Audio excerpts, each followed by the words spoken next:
The ballistics gel portions of today's video are filmed at the little slice of heaven we affectionately call the training center. Portions of today's video were filmed at the beautiful Banner shooting range. And now, let's hit the range. Underwood Xtreme Defender. This is a 68 grain Xtreme Defender tip. Advertised velocity on the box on this one is 1,300 feet per second. It is by far the lightest projectile in today's test. Let's see how it does. 5 shots, bottom left hand target. That's not the right fire on. There we go. 1,277. 1,185. 1,271.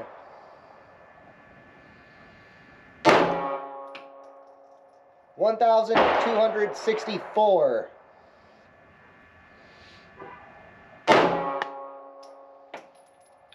1,282. That one had by far the most felt recoil of the ammo we have shot so far. Our Underwood Xtreme Defender had an average velocity of 1,256 feet per second, highest velocity of 1,282 feet per second, lowest velocity of 1,185 feet per second. The difference between the highest and lowest velocity was 97 feet per second. Our standard of deviation was 40.1. That was across a 5-shot sample size. Those are just numbers on a page. Let's see how this ammunition does in our accuracy test. Okay, for today's accuracy test, we're going to do something a little different. Usually we put holes in paper. Instead, we are going to try to hit steel gongs here. Now what we're going to try to do is hit all 5 shots on a gong. I am going to do 4 shots at the green silhouette gong that is set up at 20 yards. Our 5th shot will be at the red circle gong that is set up at 18-ish yards. For our .380 ammunition, I am going to start with the Underwood Xtreme Defender 68 grain.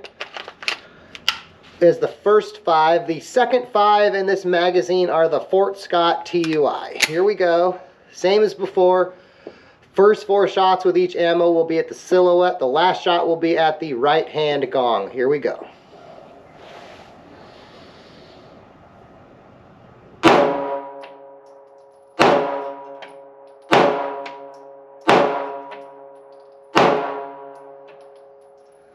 That sounded like 4 of 5, but we'll have to look back. Okay, this is Underwood Xtreme Defender 68 grain.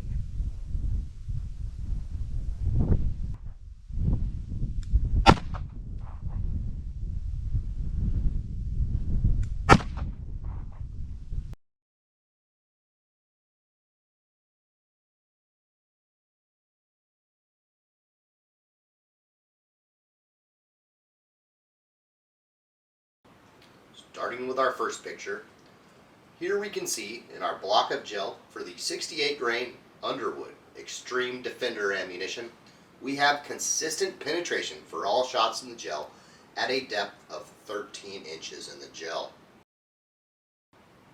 Looking at our second image, one thing we do see here is, much like the marketing material on the box, we do have a permanent wound channel on these 2 shots in our gel that has expansion very similar to, if not exceeding, some of our expanding hollow point rounds that we're going to look at here today, which is impressive for a non-expanding round.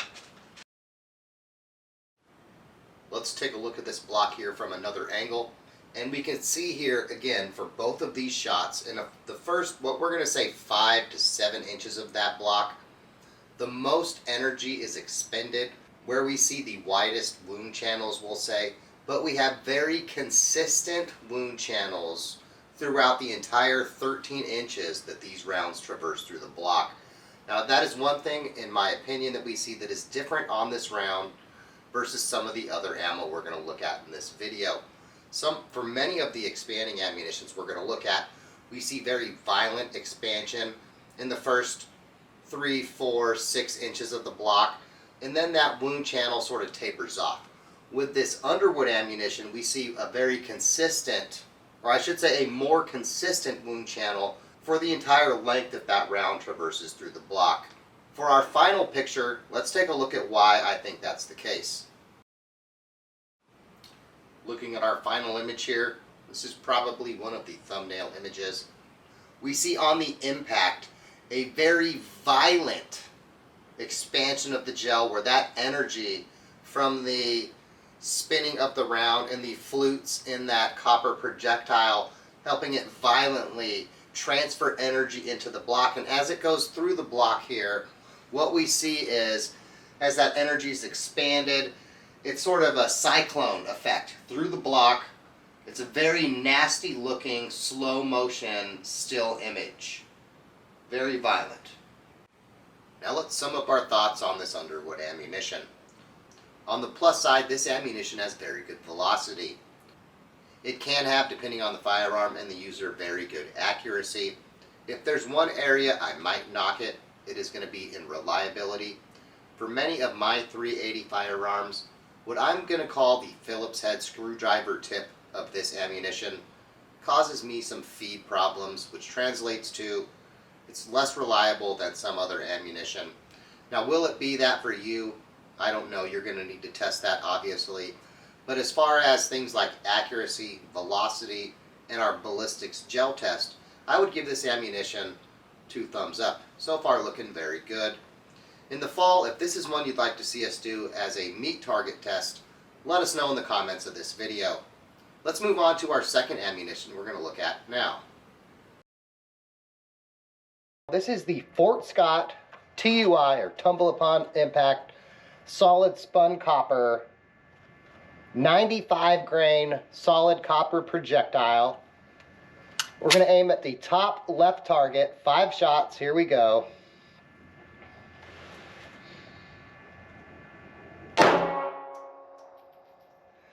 $8.99,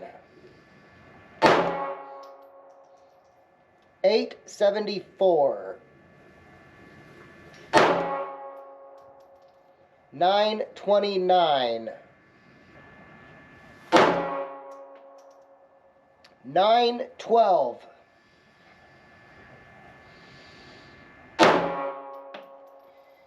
$8.97.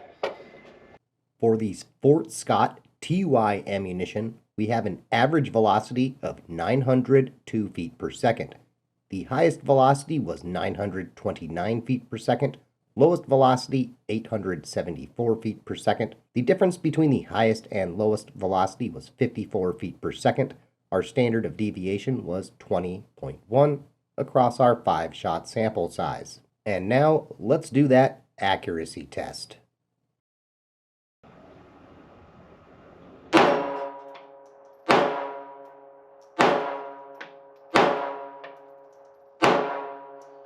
Okay, I think 4 or 5 again. We keep missing that right hand gong every time.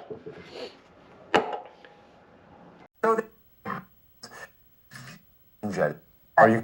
If you're seeing this intro, it means that we didn't have a chance to make it back to the range to do a velocity and accuracy test of this ammunition. We aren't trying to hoodwink you. The crew showed up on gel test day with quite a few different ammos than I had found, and among them was this G2 RIP ammunition. We wanted to see how it performed, which meant one of the ammos we planned on testing had to get not tested. Sorry, Fort Scott TUI, maybe next time. You didn't make the chopping block. We decided to test this G2 ammunition instead. Now let's see how it performed in our gel.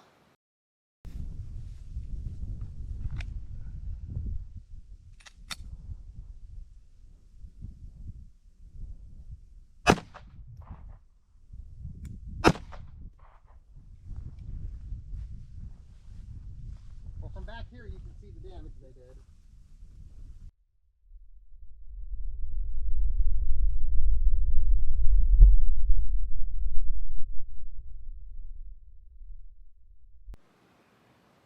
This RIP ammunition is a fragmenting copper round.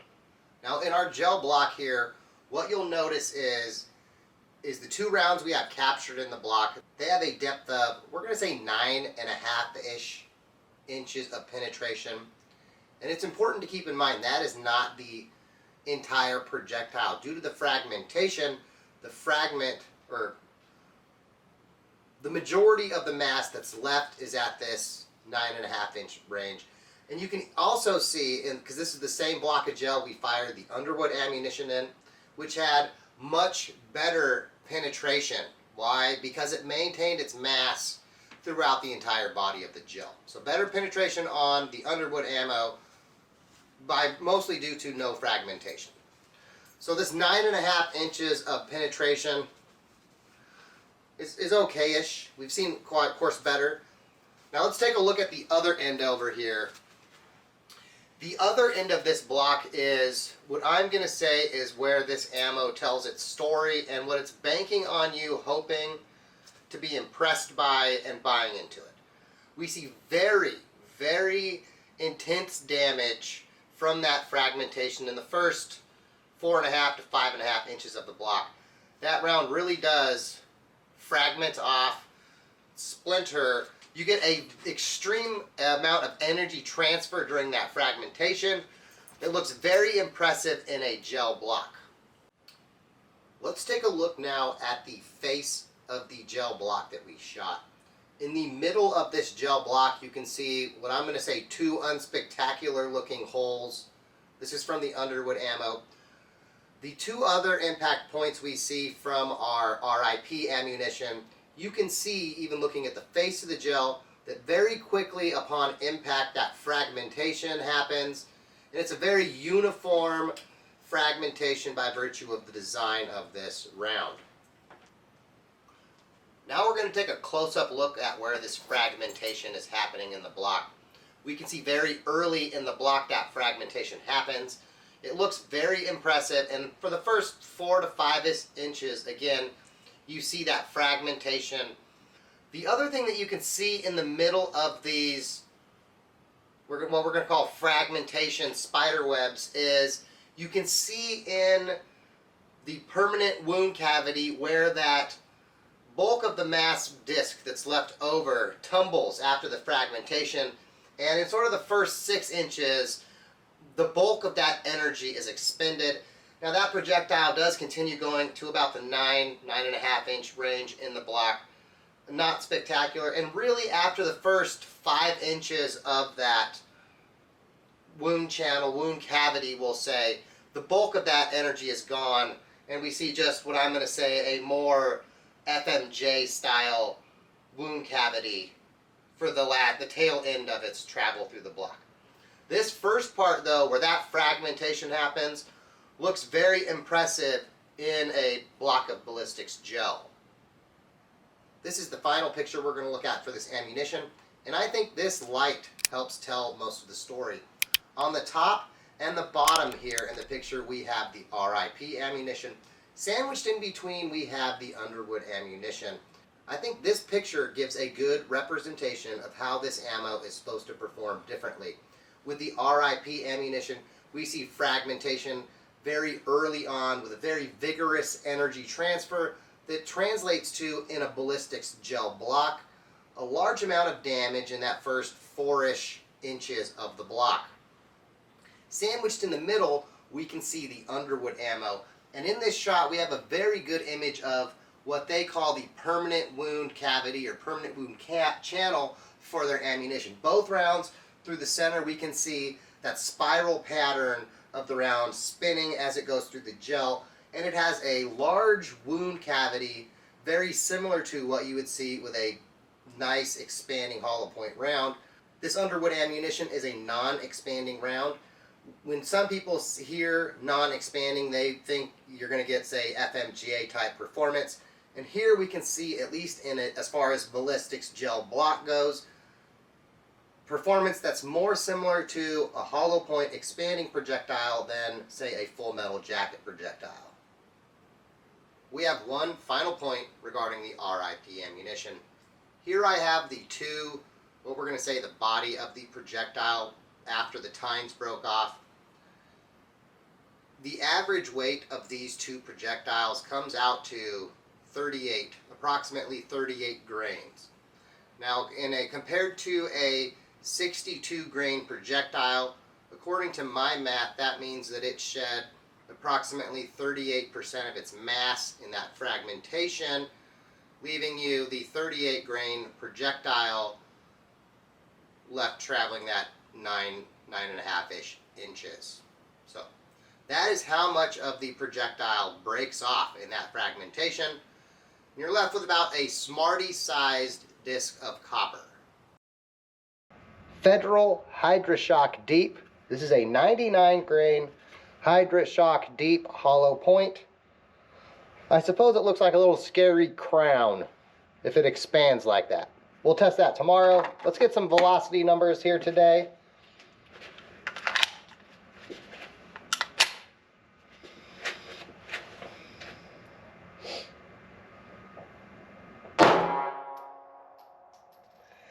$865.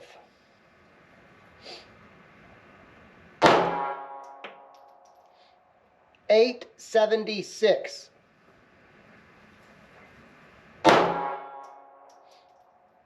$851.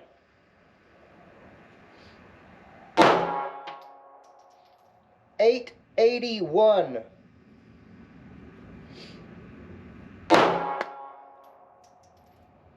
$846. Did they advertise the velocity on the box?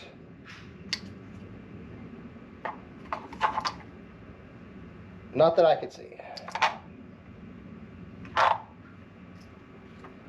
Had a little bit of recoil. Group out there is actually pretty good, considering especially considering that we're at 15 yards with our target. For the Federal Hydra-Shock Deep, we have an average velocity of 864 feet per second. Highest velocity was 881 feet per second. Lowest velocity is 846 feet per second. The difference between the highest and lowest velocity was 35. Our standard of deviation is 15.3 across our 5-shot sample size. Now let's see how this ammunition does in our accuracy test.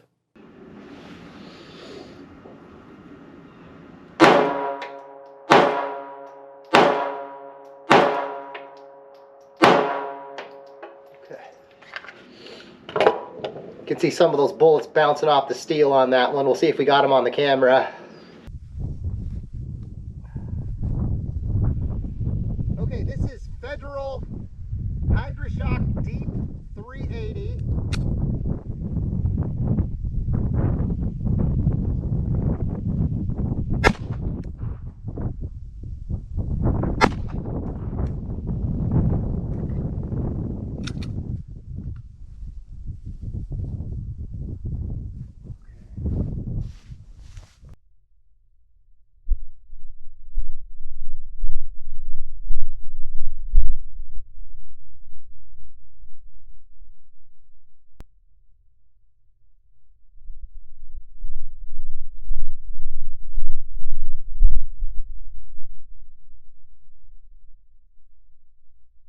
For this ammunition, most of our green screen breakdown is going to happen during our next ammunition discussion.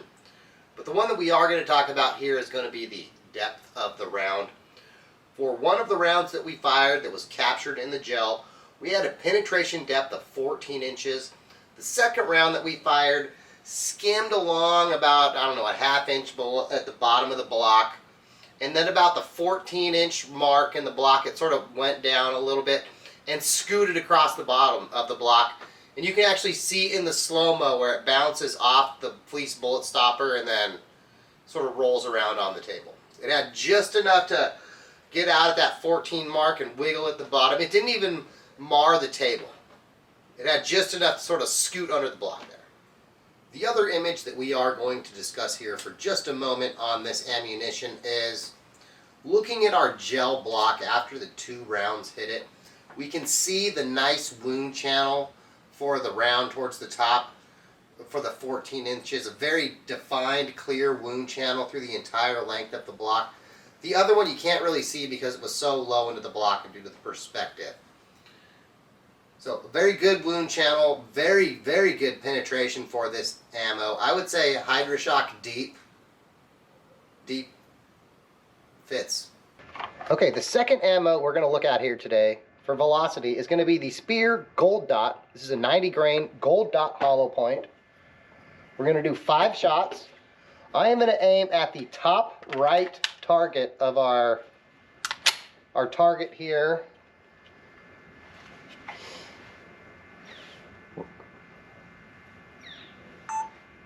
Ooh. Well, I mean, hopefully this will show up on target cam. We're trying out something different here today. Here we go.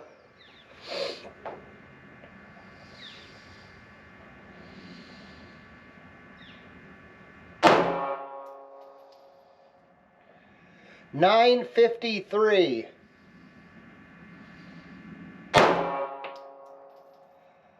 $9.77. Wow, this ammo is quite a bit lower than where I'm aiming. $9.52. $9.39. $9.72. For the Spear Gold Dot, we have an average velocity of 959 feet per second. Highest velocity is 977 feet per second. Lowest velocity is 939 feet per second. The difference between the highest and the lowest velocity was 37 feet per second. Standard of deviation was 15.3 across our 5-shot sample size. Now let's see how this ammunition does in our accuracy test. This is 5 Spear Gold Dot, followed by 5 Federal Premium Hydra-Shock Deep. Here we go, same as before. 4 at the silhouette. Last one will be at the gong for each one.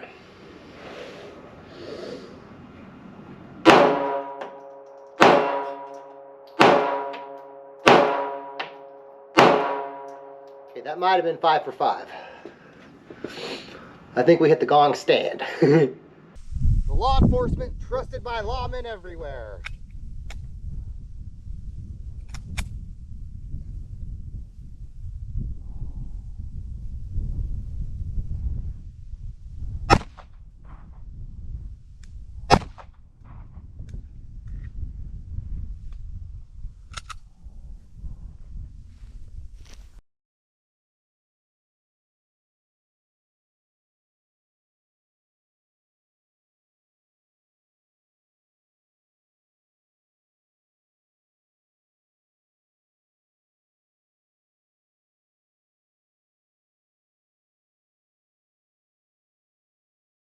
In a picture that should look a little familiar, you will see here that our Gold Dot ammunition has pretty much identical penetration in our block at 10 to 10.25 inches, which is not quite as much as the 14-ish inches of our Hydra-Shock Deep. Taking a look at the impact face of our gel block, we can see the 2 points towards the top of the gel are where the Federal Hydra-Shock Deep with its sort of cookie cutter pattern impact the gel. The 2 lower impacts are our Spear Gold Dot. One thing I often find challenging with these gel test videos is finding the right combination of light and angle to get the camera to take a picture of the same thing our eyes see looking at these blocks in person. Looking at this block, we see for all 4 shots on the block, even the one that sort of skitters across the bottom, we see what I'm going to say very good permanent wound cavity as a result of hollow point expansion throughout the block here. We can see that a lot of energy is being transferred to the block. The mass of these projectiles is allowing them to travel a great distance throughout our gel block. Here is another angle of our block trying to catch a little different light. And in my opinion, we can see for both ammunition very similar permanent wound cavity performance. though there is a noticeable difference in the penetration. We have much better penetration with the Federal Hydra-Shock Deep compared to the Spear Gold Dot. Of course, there is that mentionable that we did have one basically go completely through the block that bounced off of the high-tech fleece bullet stopper. So, could you argue over penetration? Maybe. I think when you add in things like clothing, leather jacket, etc., you probably don't have to worry about quite as much. Now let's get to the conclusion to today's video. Today we took a look at 4 different common but different types of 380 personal protection ammo, ranging from solid copper to bonded hollow point to Hydra-Shock hollow point. We tested velocity, accuracy, reliability, and a ballistics gel performance. Let's start with the Underwood Xtreme Defender 68 grain copper projectile. This ammo has an advertised velocity of 1300 feet per second and marketing material that promises a permanent wound channel greater than an expanding hollow point. Our average velocity was 1,256 feet per second, which is not quite 1300, but it's not far off either. From a distance of 10 yards, we achieved an average penetration distance in our block of 13 inches. While it is one of the lighter projectiles in today's tests, being a solid copper projectile gives it a good chance of maintaining some momentum it needs to achieve good penetration depth while having to pass through things like clothes, outerwear, you get the idea, while not having a hollow point or other cavity to snag on fibers that it passes through. There are firearms where I have some feed issues with this ammo, so as with all protection ammo, make sure your firearm likes it before you might need to rely upon it. The second ammos we looked at today are somewhat a little bit of an unintentional mix. The crew showed up to gel test today with a horde of different 380 ammo in addition to what we planned on testing. Among them was an ammo I've always been very critical of, the G2 Research RIP ammo. We called an audible and decided to test it against the Underwood ammo instead of the Fort Scott like planned. As far as reliability, accuracy, and velocity goes, for the Fort Scott TUI, I'd say we had very good results. It was not due to a poor showing that it didn't do the gel test. It was just the ammo that drew the short straw. In its place in the gel test, we took a look at the G2 Research Radically Invasive Projectile, or RIP, ammunition. This ammo features a 62 grain fragmenting copper projectile. We'll be doing a supplemental video to assess the accuracy and velocity in the future. One thing we can say is the reliability is not looking good so far. We did have feed issues with the handful of rounds we fired during our gel test today. In the gel test, we saw what I would call very marketing material friendly results. In the first 4 inches of the block, we saw the fragmentation and patterning to match what is on the box, with a penetration depth of 9-ish inches on the leftover bullet body. The overall penetration depth was a little underwhelming, but the question I'd say left unanswered is that damage in the first 4 to 5 inches enough to make a difference? We'll probably need to do a meat target wrapped in a winter coat test in the fall to see how things like leather jackets and bones affect this ammo's performance. To me, it feels extremely tailored to performing well against ballistics gel like we saw today. Representing the expanding hollow point class of ammo, we had 2 other ammos. In the bonded hollow point class, we had the Spear 90 grain gold dot hollow point. On a bonded hollow point, the copper jacket is bonded to the soft lead core using special manufacturing processes. This is done to help prevent separation of the copper jacket from the core, allowing the round to maintain its mass through the body it has impacted. The other hollow point we took a look at is another class of hollow point called a Hydra-Shock hollow point. On a Hydra-Shock hollow point, the hollow cavity of the bullet has a post in the center, usually of a harder lead compared to the soft lead of the bullet core. This center post is supposed to help drive fluid towards the perimeter of the hollow point in an effort to improve expansion at lower velocities. The ammo we looked at today is a 99 grain Hydra-Shock Deep ammo. On this deep ammo, the center post of that hollow point is more conical shaped versus the cylindrical post on the non-deep variety. With the Hydra-Shock Deep, we saw very good accuracy, reliability, velocity, and maybe the best penetration on the gel block. Even the round that barely eked out the block had very good expansion. Sometimes we see a round go through the block and we find that for whatever reason the hollow point didn't expand. That wasn't the case here. This ammo appears to be designed to have both good hollow point expansion and maximum penetration. Some people are going to be surprised at how the gold dot performed in regards to penetration versus the Hydra-Shock Deep. I think with both ammos we saw very good and very similar permanent wound channel action, but there was a clear advantage to the Hydra-Shock with regards to penetration. I'm going to attribute that to a combination of design and weight. The cone shape and extra mass and nothing to deform the cone, I think translated to less drag between the gel block and the bullet of the Hydra-Shock compared to the gold dot. This Hydra-Shock ammo is another I'd like to see how it performs against that winter coat and meat target in this fall.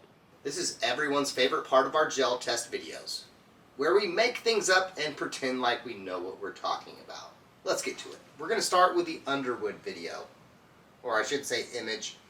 Besides looking very worthy of a Cheech and Chong remake poster, I think what we can say about this gel test sample is from about inch 2 through inch 8 through the block, we see very consistent energy transfer between the round and the block of gel that it is going through. If I was going to equate that to something in some other real life thing, I would say it would be like a line drive home run. It just like rockets out there. For the first 8-ish inches, it's like a line drive home run of energy out there. Then it sort of tapers off, but very good energy transfer through the entire path of this round through the block, which is why I think we see what they would call the larger than a hollow point permanent wound cavity. And while I don't know if that is 100% true, I would not say that it is not true either. I think our results today, they certainly support many of the marketing claims on this box, which lines up with, what some people say on the internet. Let's compare this now against a slow-mo still image of the RIP ammo, an ammo that I would say I've been very critical of off camera, and the jury, at least for me, is still out on.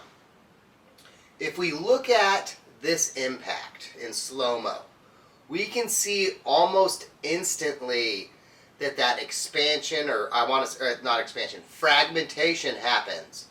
And that energy transfer as a result of that fragmentation starts almost immediately. Now there are 6 fragmentation tines on this RIP ammo.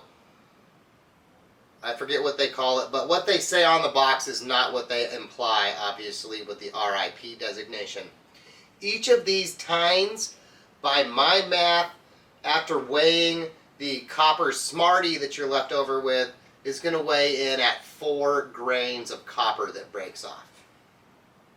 So you have 6 4-grain tines of copper that break off and fragment in a very uniform pattern in a gel block. Now in a gel block they aren't contending, or I should say in our gel block, they aren't contending with having to go through like leather or couch skin or whatever in front of the gel block, bone, wood, any number of other things like a round might encounter in real world use. So I like to keep that in mind.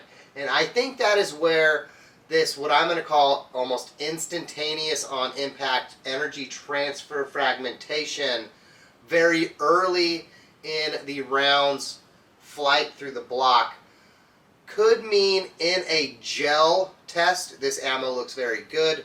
But when you have something in front of the gel, or you're shooting in, say, a meat target wrapped in a coat with bones, that very early energy transfer with the lightening of the main body of the projectile could, in my opinion, that I'm going to hope that we test this fall, negatively impact this round's performance in real life conditions, we'll say.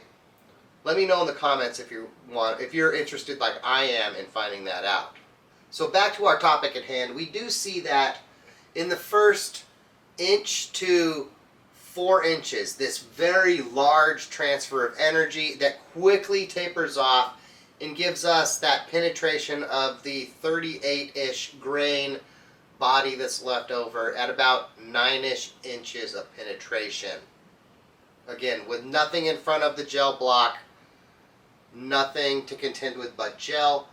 Though, as a counterpoint, that's at 10 yards, slightly farther than some people might test. So, it's got that going for it.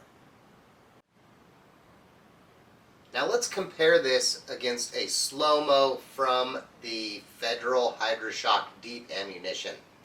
We again see here towards the beginning of the block, though I think about 3 inches in, that transfer of energy where that hollow point is starting to expand happen. And so that energy transfer where that hollow point expands and that drag kicks in starts to happen. And then we see along this path here, there's sort of these like little golf balls. And what I think that is I think that's actually a byproduct of how digital cameras take pictures, and my camera happened to capture the pictures of this gel with how they take digital cameras sort of take thousands of pictures and then stitch them together and present that picture to you, which is what you see. Some people will have noticed that in the slow-mo portions of this video, there are parts where you can see the shadow of the block react before the block actually does. And I think that's another indicator in these videos of just how the cameras that we're using are stitching together images to produce the images that we see and the frame rates that our special effects budgets afford. So as a result, while we do see that energy transfer here at the beginning and then sort of little golf balls, I think what we would see if we were capable of firing pictures at faster frame rates, more of a cyclone-ish look. Not quite as impressive as the Cheech and Chong picture from our first slow-mo picture, but I think it would be more similar with a more pronounced hump where that hollow point expansion happens. That's my not an expert opinion. Let me know what you think in the comments. And rounding out our gel shots. For the Spear Gold Dot, again we see a round that it takes a little bit of time, or should I say energy buildup in that gel resistance drag. I don't know the proper scientific term. We're going to call it gel resistance. For that hollow point expansion to then happen. When that hollow point expansion then happens about 3 inches into our gel, we see a big energy transfer dump happen, like a Mike Tyson whammy on there, that then tapers off looking like a Christmas tree topper ornament until that round finally stops. I feel like this one, like some of our others, we got very good for our frame rate, better than expected results for our cameras. We got some really good pictures here today, and I think this is another good one. Let us know in the comments what your theory on why Christmas tree topper ornament happened. I'm curious to hear what your theory is. I'd say based on our results today, that 3 of the 4 ammos we tested could be very good, while the jury is still out on that 4th one. What do you think? Let us know in the comments. Also keep in mind we have a part 2, shall we say, to this video coming, where we revisit one of our favorite ballistics gel topics, 380 ACP versus 9mm. Similar to past tests, we have recently tested 2 different 9mm and 380 ammos so we could see what difference, if any, there is between 9mm and 380 ACP beyond the opinions of keyboard warriors on the inner tubes. We hope you're looking forward to our next gel video. Thanks for watching, and as always, have a good day.